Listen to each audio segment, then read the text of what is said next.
Hello and welcome back. Today, we're going to talk about how to create a MySQL database. Then, we'll talk about, in addition to that, how to insert data into a MySQL database, how to look at database, and how to understand the basics of it so that if you ever need to do this in the future, you can. When it comes to installing a MySQL database, it's actually a very easy thing to do. It's simply click and few other clicks and you're done.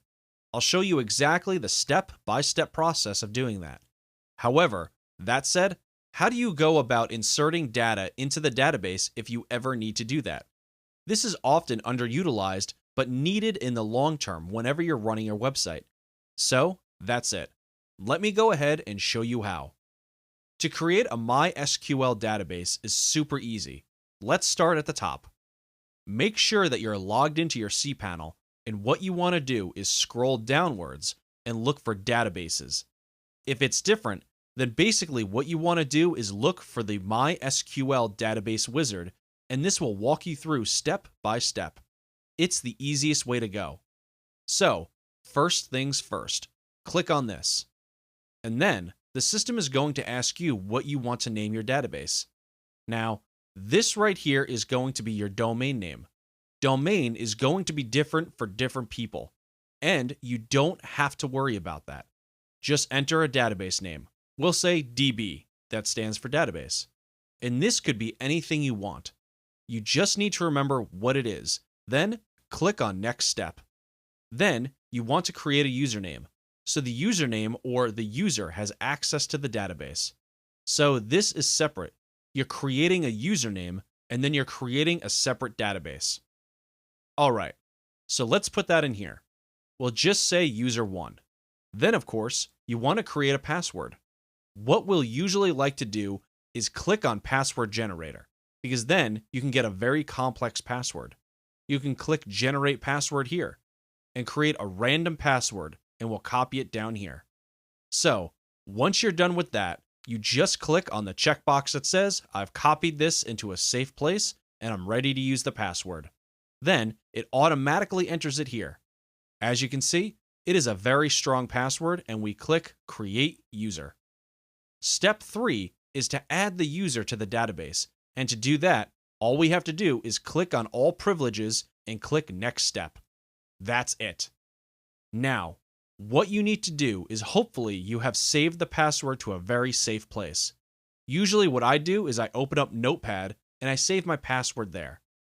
If you are installing a web script, typically, what it will do is ask you for your database name, and the database name is the full text between these quotation marks. So, I'm going to copy that over here. That's the database name. I usually do db equals this, and then the user equals this, and keep that in a safe place. As you can see, that's how easy it is to create a MySQL database. Now, what I want to do is click on Return to MySQL Databases, and if we scroll down, we can see that the database has been created. Now, I go back to the outside here, and I'm going to click on the logo, and that just brings me back to the home page. I'm going to go back down and look for PHP MyAdmin. What this allows you to do is to take a peek at the database itself. I will warn you, and I will say do this very cautiously, because any mess up could potentially mess up your whole site. But I wanted to show you this because sometimes, if you have basic detective skills, you'll be able to kind of get an idea of what's going on inside the database. If you click on PHP MyAdmin, it will open up and it will allow us to edit specific databases. Obviously, you want to find the database that you just named. So in this case, it was the DB base. It's this one right here.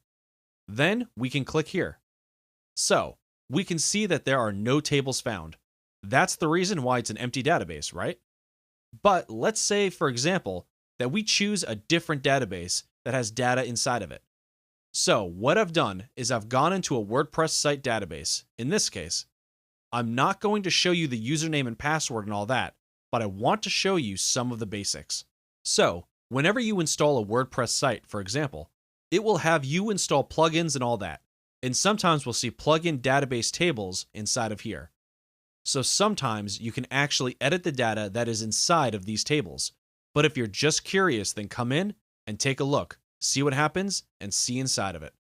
Obviously, I would be very careful if you are adding a site that you really care about.